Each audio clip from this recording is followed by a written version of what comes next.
История зарождения военного комиссариата России берет свое начало с отмены в 1861 году крепостного права и с образованием в дальнейшем военных округов для призыва людских ресурсов. В предстоящем году комиссариату города Канаша исполнится 90 лет. Бесспорно, это весомый возраст. За годы своей деятельности он не раз отмечался первоклассными кадрами и отличной работой. И имена и заслуги всех 18 комиссаров, включая нынешнего Юрия Брешова, вписаны в архивные документы и являются молчаливыми свидетелями прошлых лет. Начали поднимать личные дела офицеров, которые прежде всего были военными комиссарами, начальниками отделов, заместителями. Вот это начинаем изучать, конечно, вот историю, просматриваешь, какие у них награды, какие похвалы, где они побывали.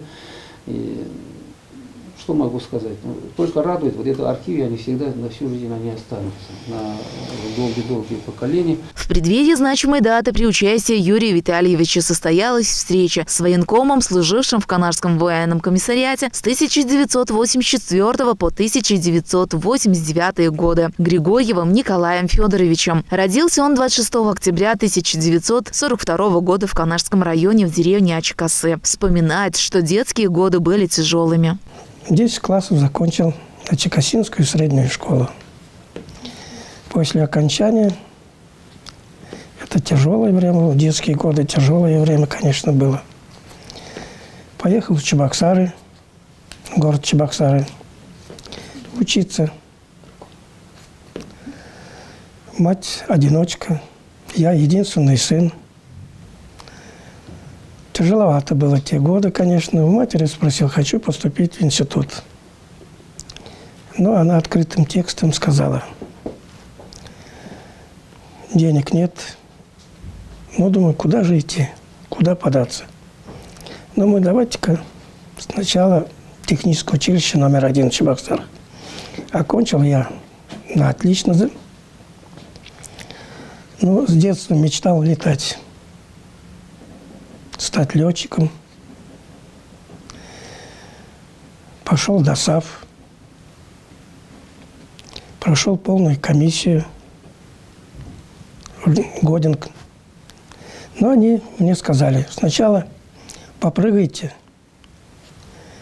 займетесь парашютным спортом, а потом посмотрим. Ну, начал я заниматься парашютным спортом. И потом через буквально, я уже окончил техническое училище номер 1, начал работать, и смотрю, мне в Чебоксарах вызывает военный комиссариат. И призвали в десантные войска. И очутился я в Прибалтике, в городе Каунас, и попал в учебное подразделение. 6 месяцев там я учился, получил специальность радиотелеграфист.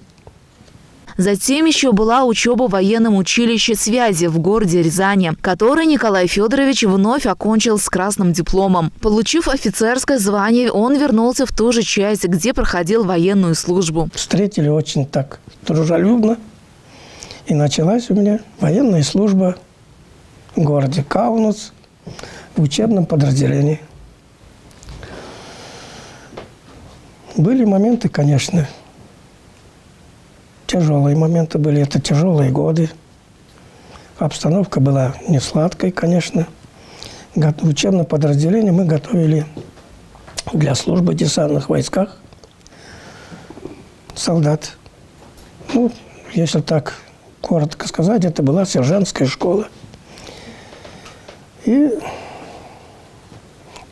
командовал я взводом, заместитель командира роты был. И командовал я ротой. Почти 6 лет я отработал командиром взвода. Заместителем командира роты учебной роты был, командиром учебной роты. И во время десантирования, я уже был в звании майора, получил серьезную травму. И мне пришлось думать, а как же дальше быть? Потому что я по состоянию здоровья уже для службы в десантных войсках уже не годен. Приехал я в отпуск в Чувашию. Ну, ребята рассказывают, вот военный комиссариат, надо военкомат. Ну, мы же сугубо командиры. Чем занимается военный комиссариат в те годы, я понятия не имел абсолютно.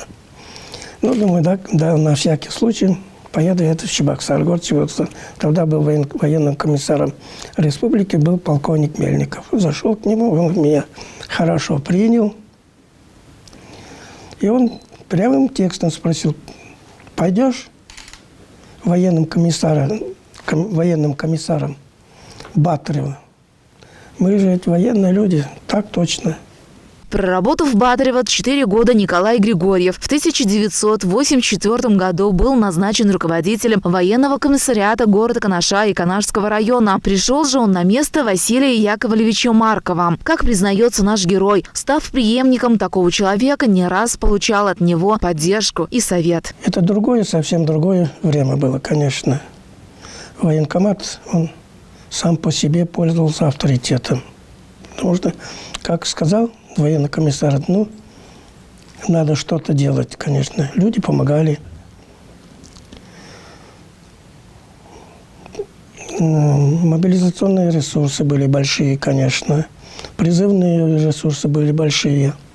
Потому что мы почти город Канаш и Канашского района в те годы отправляли мы 1000 с лишним человек мы отправляли в течение года. Служащие тоже были хорошими специалистами, знающие свое дело, конечно. И вот, сообща личным составом, те задачи, которые военный комиссариат республики ставил перед нами, мы выполняли, будем сказать, хорошо. И поэтому за это заслуги меня наградили орденом за службу Родины 3-й степени.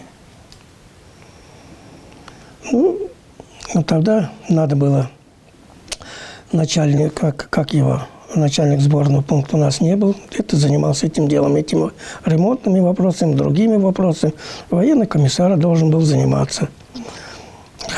Кроме вот этих всех, да, хозяйственными вопросами надо было заниматься. Занимались, трудились. В 1989 году по выслуге лет и по состоянию здоровья Николай Федорович ушел в отставку. За отличную службу не раз удостаивался государственных наград. Сегодня на груди у подполковника также имеется медаль за боевые заслуги и орден за службу Родине. Как говорится, награды всегда находят своих героев. Вот и Николай Григорьев, будучи на заслуженном отдыхе, вновь удостоился поощрения.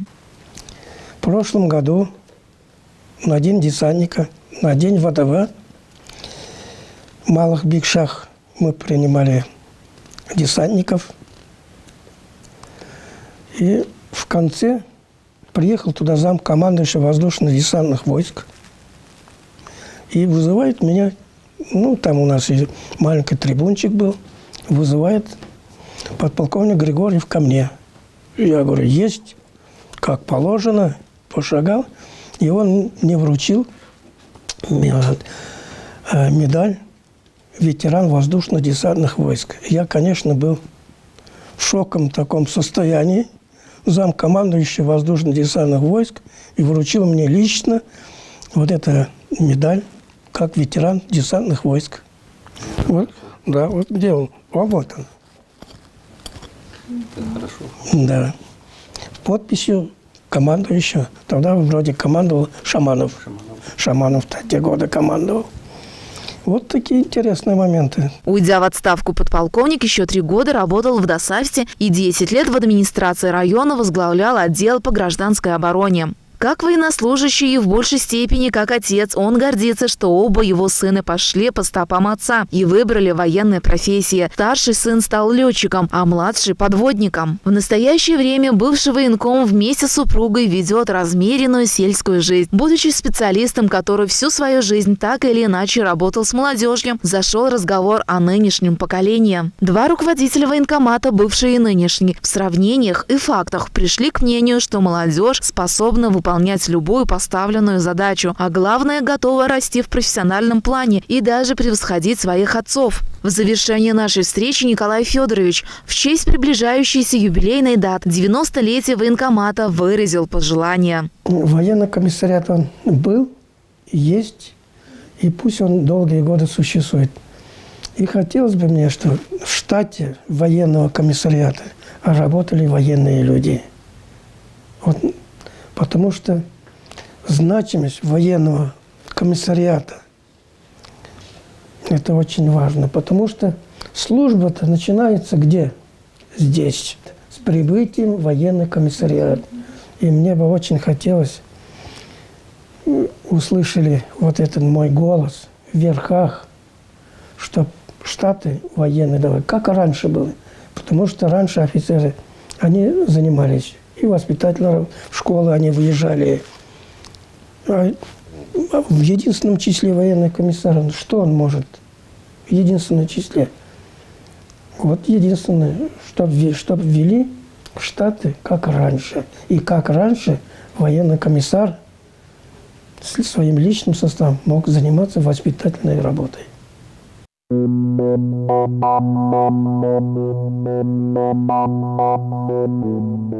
Thank you.